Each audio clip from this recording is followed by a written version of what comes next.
So, I'm moving, and unfortunately, I've essentially completed all of my Masters of the Universe collection just prior to having to move.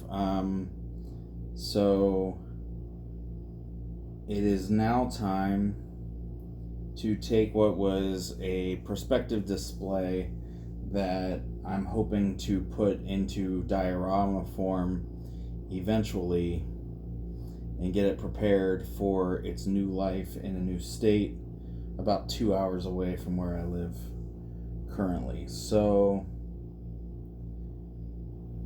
it's a fun time, I guess, to inventory things. I don't know that I've ever really shared my Motu collection.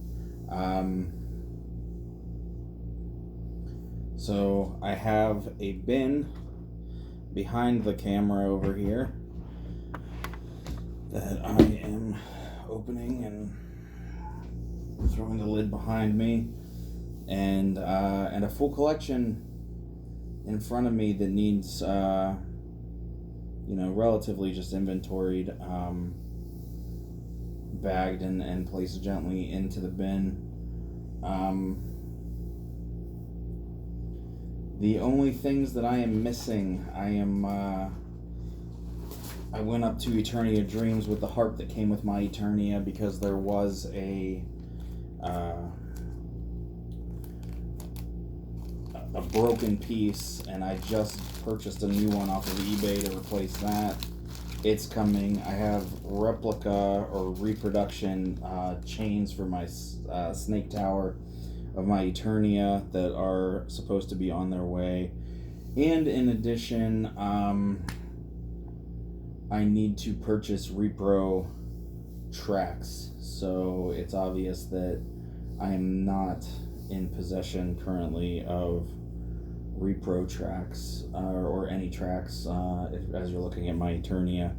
I didn't put myself on the video just because I've been packing and cleaning and I feel like a dirty fat piece of shit. However, I'm sure that I'll make my way across the frame to pick up stuff, and we can enjoy me being a dirty fat piece of shit together. So I guess I'll just start closest to me. This is no real basis otherwise in how I'm going to do this, but I will throw up a shout. The majority of the figures that I've got, and the reason why they are so clean and complete, is because of Alan Samant at Eternia Dreams, formerly located in Littlestown, Pennsylvania, currently located in Taneytown, Maryland. Legitimately the go-to for Motu, the best store possible. I met Alan, God, I want to say about a year ago. Has it only just been a year? I want to say it was about a year ago at a November show, Toyapalooza in Pittsburgh, Pennsylvania. The way that he presented, I had been hesitant. I'm mainly a pro wrestling collector. I was hesitant to move into other lines. But I loved Motu. I had it as a kid. This is an example of a figure I did not have as a kid, however. But, God, I don't even know how he's going to fit in the bag with these crazy arms. In meeting Alan and the way that his stuff was laid out and the way that his stuff was displayed and just how knowledgeable he was, it was really 100% what I was looking for in terms of getting started in this line. It was always in the back of my mind. I wasn't sure if I wanted to spend the money, yada yada yada, but he worked with me. He told me what he had that was really the best purchases to make on that day. to get started, the things that were going to be more difficult to find along the way. And I really appreciated that. So it wasn't very long before I was running up all my credit cards in his live sales. So I had to take a new job just to be able to afford to, keep my hobby. And that's why I'm moving. That's kind of true. That's not really true. But one of the first things I ever got from him with his advice is this guy. I know he's a popular one. And he is 100% original cape and staff. So it's very cool that in a short time I've been able to build this. During the time, I'll say that Allen's prices are incredibly fair. I've looked on eBay, I've looked at toy shows, I've looked elsewhere, but I will also say this. On occasion, I would find, things that were priced better. Possibly a Battle Armor He-Man, and actually, with the exception, I think, of He-Man and Skeletor, all of my variants aren't in this room, so I shouldn't say variants. Variants isn't correct. My other He-Mans, so Thunder Punch, Battle Armor, my other Skeletors, Terror Claws, Dragon Blaster, etc. I do have a Wonder Bread He-Man. I do have a Laser Power He-Man. The Laser Power He-Man I did get off Allen. I would find a Battle Armor He-Man, or I would find a, you name it, elsewhere. I would buy them, I would get them home, I would look at them. They would be dirty, they would have loose legs, etc. And I would just find myself frustrated with that whole deal. So I ultimately would end up trading a lot of those back to Allen for store credit. I'd get what he would be willing to give me based on the condition of those and the fact that, he's a reseller. He's here to make money off of them. He wasn't going to add those to his collection if I wasn't adding them to mine. So, but I find that working with him was worth it, ultimately, comparatively to venturing out onto my own and trying to find the same quality, for cheaper. It just wasn't happening. So, you pay for what you get a lot of times. That's a good lessons learned.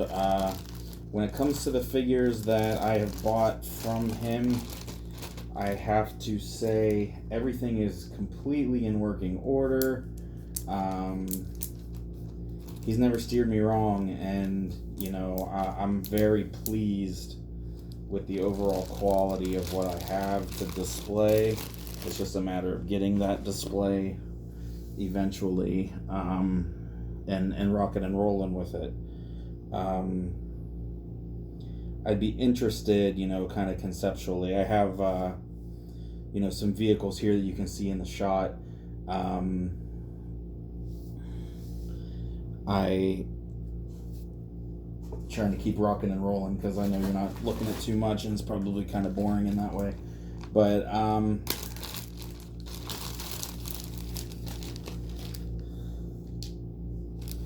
just packing up here. I think that this is good quality for the display that I eventually want to do. Hopefully that comes sooner than later. I guess I'll see what my moving expenses look like and all of those types of detail, but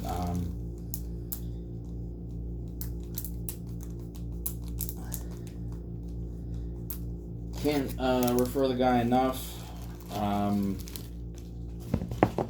Over time, I consider him to be something of a friend, more than just a seller. I've become an admin, within his group, but I'm not really, that's not what leads me to be promotional about, the things that he has sold me. I'm not making a commission off of telling you that it's a great place to go. The community there is just different than other places I've been to. I can't get this weapon out of this. There we go. King hisses hand.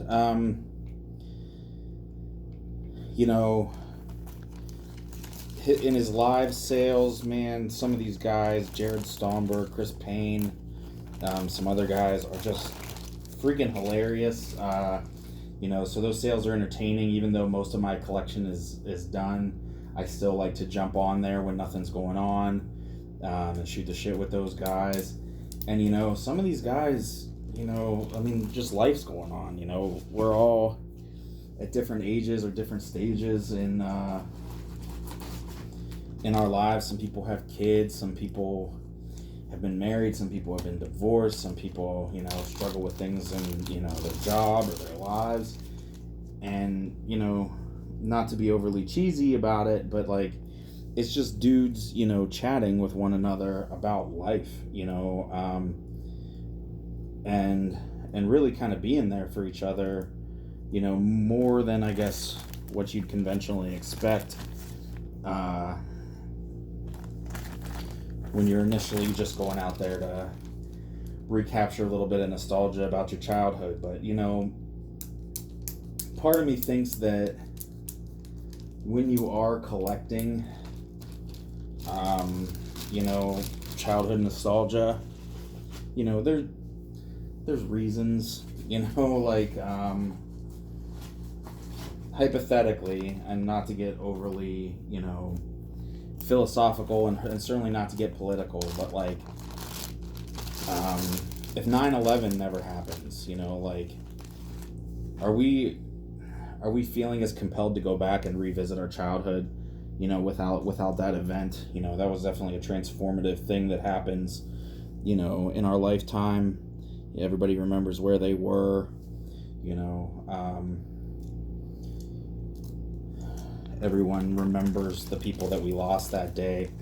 Everyone remembers the great efforts of our first responders. Everybody remembers the unity that came immediately afterwards. What's that? The Tale of Two Cities. It was the best of times. It was the worst of times. I mean, like, that was a horrific event that, initially brought out the best in us, but, as time moves on, it's led to some divisiveness and some shady policies and, whatever. I don't want to get too deep, but I think that, those types of things matter to, the reasons why, I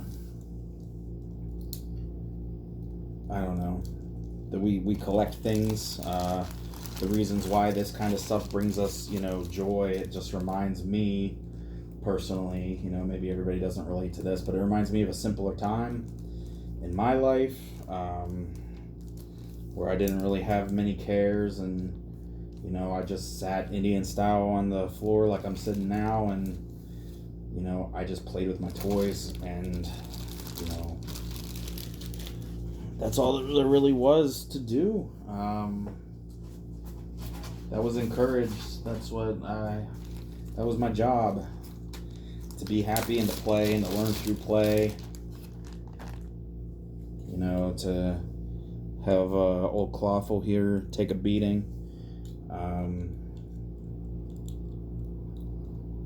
to make sure his name wasn't Lobstore or Clobstore, but Clawful.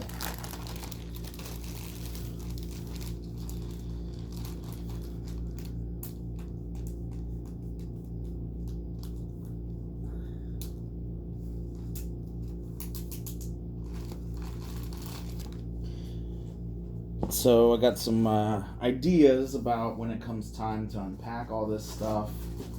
and I get where I'm going.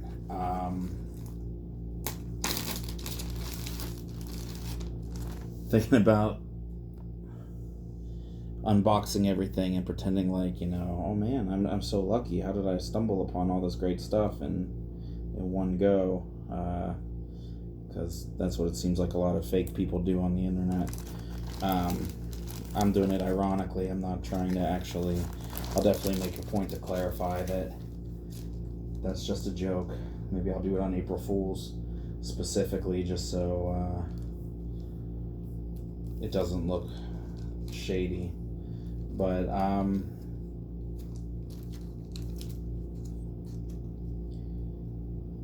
these Ziploc bags are a lot harder to seal than I initially thought they would be. It's making maybe the lag time of this take a lot longer than I anticipated initially.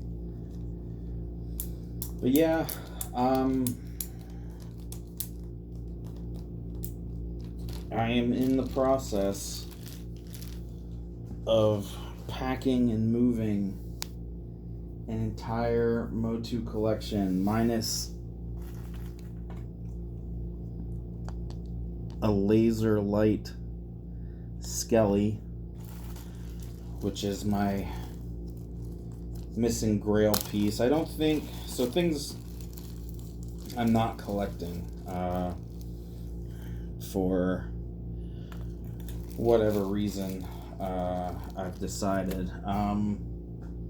I don't think I'm going to collect the dinosaurs.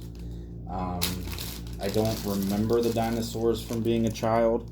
I mean, I'm not saying it's the only thing I don't remember, but specifically, I don't remember the dinosaurs from being a child. And I just,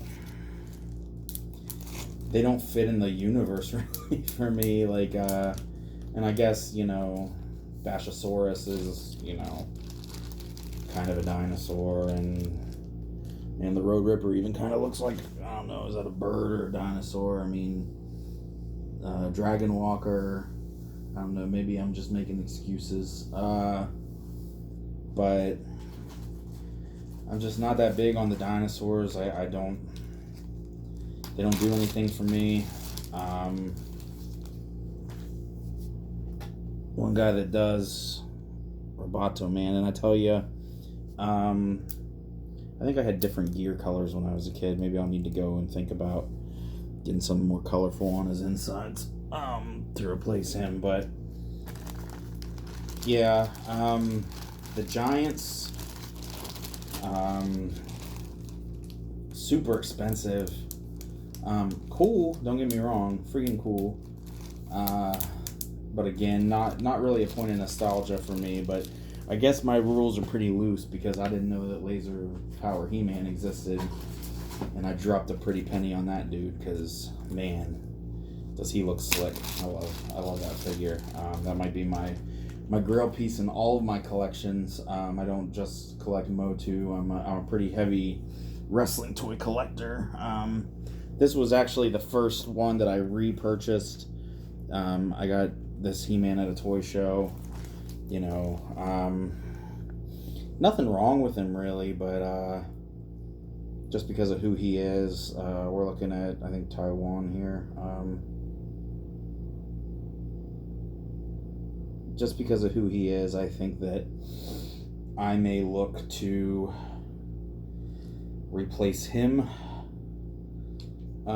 at some point. Yeah, he got some, when he's on Battle Cat, you don't see it as much, but he's got some dirt. A lot of the Motu figures get some dirty crotches.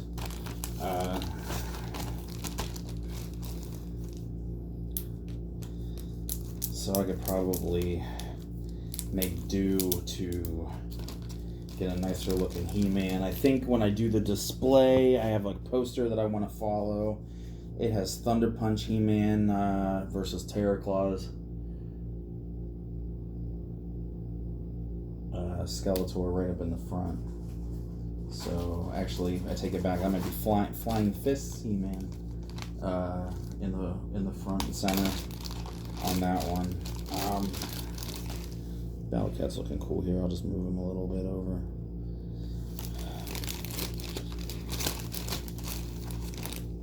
another guy that wasn't really in my childhood memory of Motu's old snout spout. Let's see, what guys did I have as a kid? Oh, he's a little sticky on his arm here. Yeah, I'll have to rewatch this video and remember who I gotta give a figure bath to. I definitely had Man-at-Arms. I definitely had Stratos.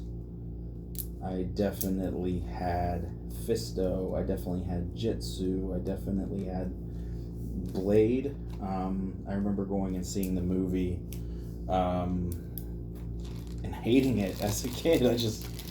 He-Man's on Earth, flying on frisbees and shooting laser guns, and hashtag not my Motu. I think people have had a lot of time to say that over time. I never know which one's Rokon and which one's Stone Darn. I had this one as a kid, and not this one. And I am sure that if I tried to remember which one's which, I would butcher that. But pretty sure I had a Ram Man. I did not have an Orko. I did not have a Sorceress. I did not have a Gwildor. Don't remember if I had a Manny Faces or not. I played with the Manny Faces as a kid. I just don't remember if it specifically was mine. So it probably wasn't. I definitely had a Faker. Definitely had Roboto. Definitely had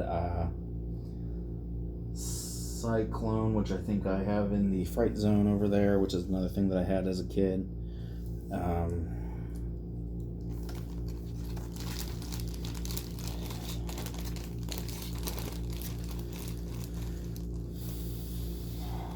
don't know. I was probably a little young to have any of the first edition stuff then, unless it was like a hand-me-down thing. I didn't grow up in a situation where I was blessed enough that if I went to the store with my mom, usually I could get a toy. If I was really good and things were really good, maybe I could get 2. I didn't really have a lot of play sets. I wasn't really able to get vehicles. But I had a lot of the Evil Horde. So if we're looking timeline-wise, I definitely had a Leech. I'm pretty sure I had a Mantena. I definitely had a Grizzlor. I definitely had a Hordak. Definitely had a Dragstore. I don't think I had a Horde Trooper. I don't think I had Mosquito. I don't think I had Evil Lyn. I definitely didn't have a Modulock or a Multibot. Didn't have a Blast Attack.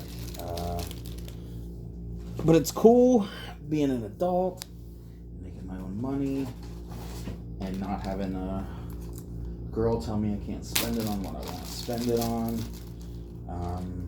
I used to have that.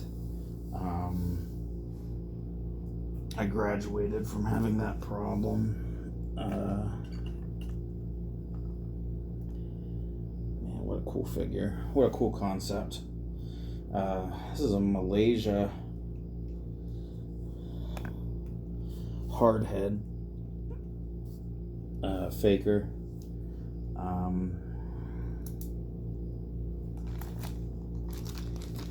For those of you who care about such things, I'm not really the collector to walk through the COOs and the variant types and hit you with, knowledge or anything that's particularly impressive in that way. My goal was to collect one of every figure.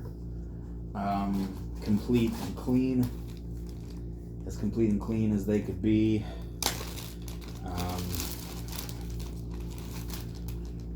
And that is what I did without, putting myself into poverty. But this is one of the first ones I got from Alan. I gotta be careful with him because his legs they've seen better days, admittedly. He probably will be replaced in my diorama with a Terraclaw Skeletor, and what I plan to do with this guy is put him in an acrylic case. Peach cheek, half boot.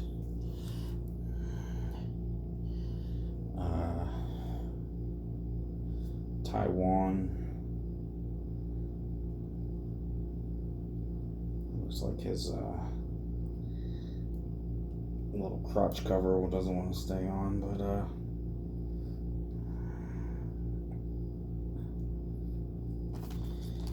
when I bought the Scare Glow, I might have got these. I might have got Scare Glow, this Skeletor, and no, I was gonna say the Sorceress up front, but I think I waited and got the Sorceress later. I think he was telling me that the Sorceress and King Randor were good buys on that day, but I didn't have the money flat out, and I ended up getting Snake Mountain and Castle Grayskull. And maybe with what I know now, that wasn't where I should have started. But I'll tell you, my cousins had a Grayskull when I was a kid. I never had a Grayskull, and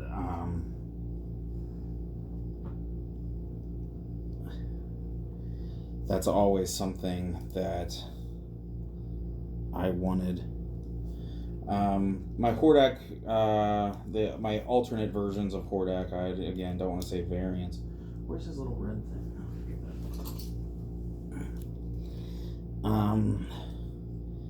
My alternate versions of Hordak are in the other room with my alternate He-Mans and my alternate Skeletor. So I have a Buzzsaw and a Hurricane Hordak as well. Man, that Hurricane Hordak is a slick figure with the gold plating and the accessories. Hordak Man was just a dude that I always thought was freaking cool. A lot of times I'd have him switch alignments. Not really, I mean, maybe that's not fair, but as a big wrestling fan, I kind of covered that a little bit. So, you know, as a wrestling fan, I kind of had Hordak in like a tweener kind of mode. Like, Skeletor was definitely bad. He-Man was definitely good. But Hordak, just because he was also bad, didn't mean that he always aligned himself with Skeletor when I used to play. So, you know, occasionally, I don't know if he was just so evil that he wanted to, you know, be dominant and have no competition in my mind, but sometimes he and Skeletor would get into it as well. This is a guy I'd like to army build if he wasn't so damn expensive. You know, obviously it makes sense, like if I were to get into Ninja Turtles and bought, you know, a ton of Foot Clan, or if I got into Power Rangers, which I won't, I'm a little too old for that, but they got a bunch of putties, you know, I'm not even sure if they made that as a toy for those, but yeah, I had, when I had my Ninja Turtles as a kid, which I don't think I have any of the original ones anymore. I have like a samurai Leonardo and a spaceship Raphael and a surfing Michelangelo and a detective Donatello. I might have my Raphael still from the original ones, but without his belt, without any of his weapons. He's naked, but might have Leonardo too. I don't know. I don't have my Shredder. I don't have my Splinter. I don't know where they went. I don't have my Foot Clan, but I only had one Foot Soldier, I guess, was the main point of where I was going with that piece of the conversation. That's a cool guy I didn't have when I was a kid, but yeah, having one Foot Clan soldier always seemed kind of dumb. No, you couldn't really replicate what you saw on TV when you only had one Foot Clan soldier, but when you're a kid, man, you take what you can get. And I was fortunate enough to have a lot of great toys. I had G.I. Joes, Silverhawks, Transformers, Ninja Turtles, Motu. Maybe if I would have been more singularly focused, I could have had more in any one of those given lines, but I really kind of had a little bit of everything up until WWF started coming out with those Hasbros, man, and then that was my focus from then on, and that was the only thing I really bought when I went to the store was WWF Hasbros. And when I was in middle school, I traded a few nice LJNs, including a Rick Rude, which was one of the more pricey ones of those today, for a lot of about 20 Hasbros that I was having a hard time getting my hands on, which included like a Dusty Road. So I mean, I don't know, it wasn't really about trading. As a kid, for me, was never about monetary value. It was about getting what I wanted. My favorite baseball player, for better or for worse, was always Barry Bonds. First game I ever went to was he was a left fielder for the Pittsburgh Pirates, and I tell you that he played very well that day. I was probably 5 years old, and he was my dude, and I remained relatively loyal to him up until I went to college and kind of wasn't really watching a lot of baseball then, but that's when he broke the home run record. But as a kid, man, whether he was a Pirate or a Giant, I was trading for Barry Bonds cards. I probably have 200 to 300 unique Barry Bonds cards, baseball cards, down in my basement, and I have very few Frank Thomas and Ken Griffey Jr. cards, and simply put, the reason for that is because those were the guys I had to give up to get those Barry Bonds cards. And sometimes, man, I'd have a really slick Diamond Kings, Don Russ, Ken Griffey Jr. card that was worth $16, and I traded for, we all had the Beckett magazines, I'd trade it for, 80-cent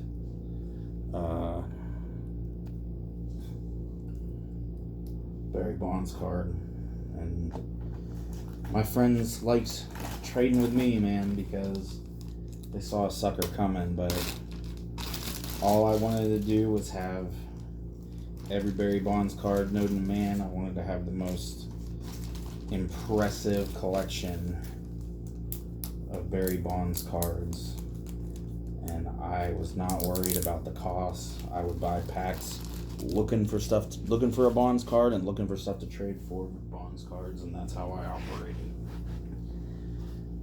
I am still essentially the same person as I free Cyclone, whatever, out of the Fright Zone.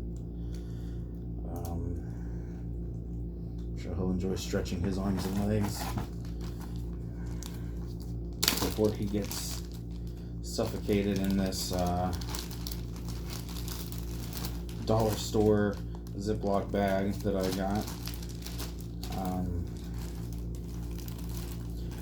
I like the concept of like the Toy Story movies, where like when you're not around, all these things come to life, but when they all end up laying on top of each other, suffocating in plastic, I'm sure it's not gonna be the best evening, if that's a thing.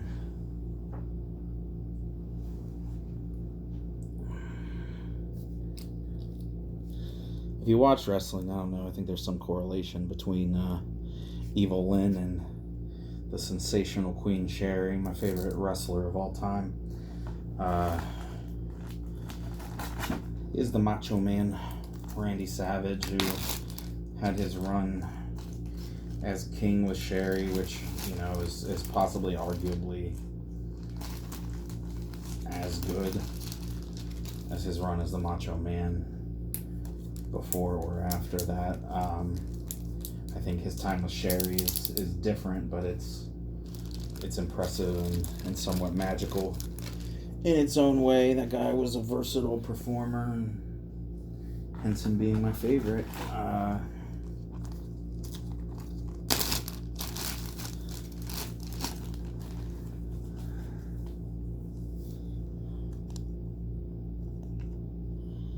Tell you what, I think when maybe they made the classics or whatever, and I don't know my new lines as much. I had the classics and the 2000X and whatever. I'm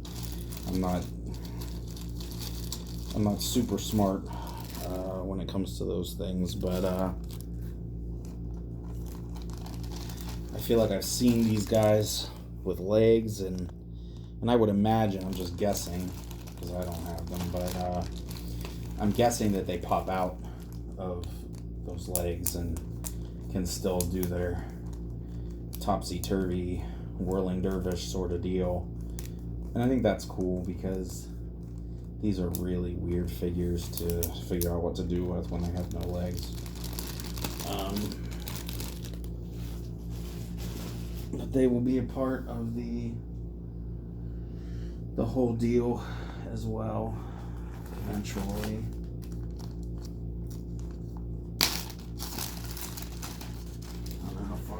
Getting a shot to get old Beastman over here. I bought his yellow accessories too, just because they're sick. Got it upside down, I guess. But so, man, Beastman is just a classic character. I mean, there's essentially something like him in almost everything, kind of the big buffoon type, strongman, henchman type guy. I mean, even I still watch WWE, and more recently with Daniel Bryan and Eric Rowan. It's just like a classic archetype, to keep using. And now WWE is trying to explore, what if Eric Rowan is actually really, really intelligent and has been the smartest guy of all time, and has been playing the people around him. It's a direction to go, man, because even Looney Tunes had its share of the little wise guy and the big oaf with the muscle. Merman, classic character as well, and one that I don't think I had as a kid. Don't recall having this figure. That's sort of be pretty memorable, I think.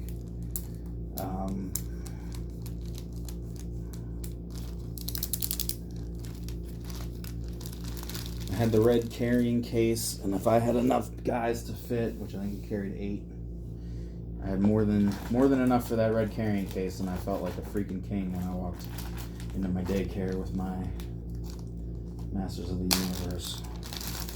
That is a true